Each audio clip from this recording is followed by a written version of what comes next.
थाना क्षेत्र के अचवाड़ा गांव में राई के फसल को किसी ने जहर छिड़क कर नष्ट कर दिया, तबाह कर दिया और बर्बाद कर दिया। तकरीबन एक सप्ताह पूर्व इस घटना को कौन अंजाम दिया, कब लहलहाती फसल को जहर उड़ेल कर बर्बाद कर दिया गया, यह तो अलग विषय है। लेकिन इसके बाद एक बार फिर इसी बहाने दो पक्ष आमने सामने हो गए हैं। एक पक्ष है प्रमोद सिंह का और दूसरा पक्ष प्रशांत कुमार का। कहा जाता है कि इस भूखंड पर लड़ाई बहुत पुरानी है और लंबी कागजी लड़ाई चलने की बात भी सामने आ रही है। अब तो यह लड़ाई नासूर बनता जा रहा है। दोनों पक्षों के अपने अपने दावे प्रतिदावे हैं। हालात यह है कि दोनों पक्ष अड़े हुए हैं और एक दूसरे से फरियाने के लिए तैयार हैं। कोई भी एक इंच पीछे हटने को तैयार नहीं है। ताज़ा मामला यह है कि दोनों ओर से इस बार लड़ाई को मूंछ की लड़ाई बना दी गई है। स्थानीय थाने पर भी इस मामले को लेकर कार्रवाई करने के बजाय सुस्ती बरतने का आरोप उछाला जा रहा है। गौर करें कि इस पूरे मामले पर प्रमोद सिंह ने क्या कुछ कहा। मामला है फसल क्षति का। फसल 6 बीघा में केमिकल छीटा गया है। कोई केमिकल हो तो छीटने ही वाले जानते होंगे। क्या लगा हुआ था? राई लगा हुआ था, बरसिम्भा लगा हुआ था।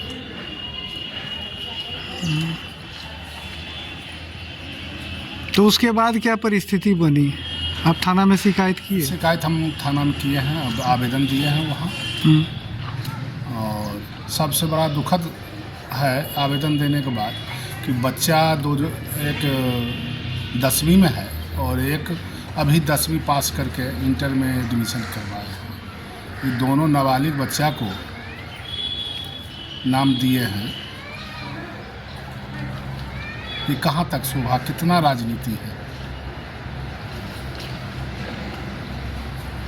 लड़ना है। तो ये अपना खेत में क्यों जहर डालेगा? 4 कट्ठा उनका, हम 3 बीघा वाला का हम डालेंगे। 6 बीघा जमीन का लड़ाई है उसमें।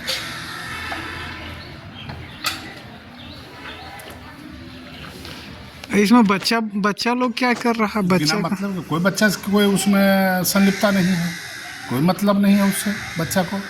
या किसी को लड़का मेरा विकलांग है, कुछ ही करेगा, कहाँ से जा सकता है। हमारा अपने सर्वाइकल है जो हड्डी में हम 5 किलो नहीं उठा सकते हैं वजन।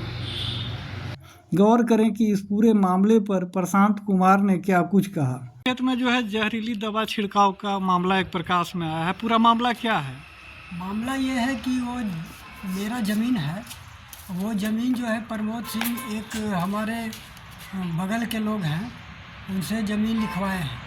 वो ज़मीन है दंग शिकस्त है और उसमें वो दावा करते हैं हमारे ज़मीन में कि हमारा ही ज़मीन है। वो जिनका ज़मीन है वो 2004 में ही डिस्ट्रिक्ट कोर्ट से हार चुके हैं। वो पोजीशन उनका नहीं है। उसके बाद वो 50,000 रुपये बीघा वो ज़मीन लिखवाए, कागज़ उनसे ले लिए कि हम ज़बरदस्ती उन लोग से ले लेंगे। 3 बीघा लिखवाए हैं वो, जिसका पोजीशन ही नहीं है। तो वो जो है इसी में दवा हम लोग राय लगवाए, उसमें दवा का छिड़काव करवा दिए, जहरीला दवा का। तो उनका आरोप है कि आप लोग छिड़काए हैं। पर ज़मीन मेरा है, सब कुछ मेरा है, सारा डॉक्यूमेंट्स मेरे पास में है। तो उनके कहने से थोड़े होता है। वो तो ये जो आपका जांच का विषय है ना, इसमें तो बोलने से कुछ नहीं होगा। 3 बीघा ले लिए, 6 बीघा ले लिए, कहने से थोड़े होता है। आपका पोजीशन कहाँ है वो ना बताइएगा। या जिससे लिए हैं सबका चौहद्दी एक है, 32 बीघा का चौहद्दी एक है, उसमें आधा से ज़्यादा गंगा जी में वो कटा हुआ है। और वो चाहते हैं कि इसी में हम अपना शेयर लें। तो आपके फसल पर जो जहरीली दवा का छिड़काव हुआ, फसल नष्ट हुआ, इसकी शिकायत कहीं की है? हमने 23 तारीख को थाना में भी लिखित शिकायत दिया है, जिस पर अभी तक ना तो इंक्वायरी के लोग करने आए हैं और उल्टा वो का।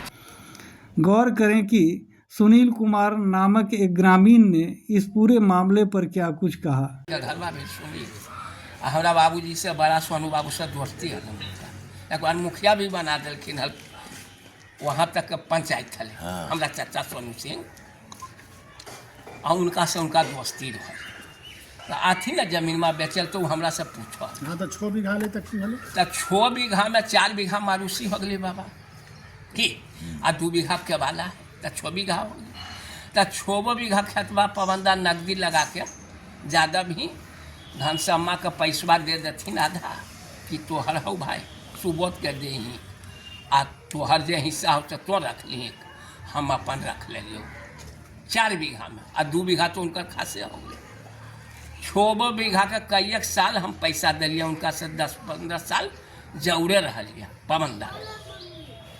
अभी समझ लेते अब वो कहे कि हम रंगदारी से धैले ही बोल हो जमीन में के वो है पवन सिंह के बुतरू हाँ। से तोरा नहीं देबू धरे ले लिखल के हमरा हाँ। भतीजा है, हमरा रामनंदा के बेटा है। हाँ। देखो क्या की नाम है? बाढ़ से राजेश कुमार की रिपोर्ट।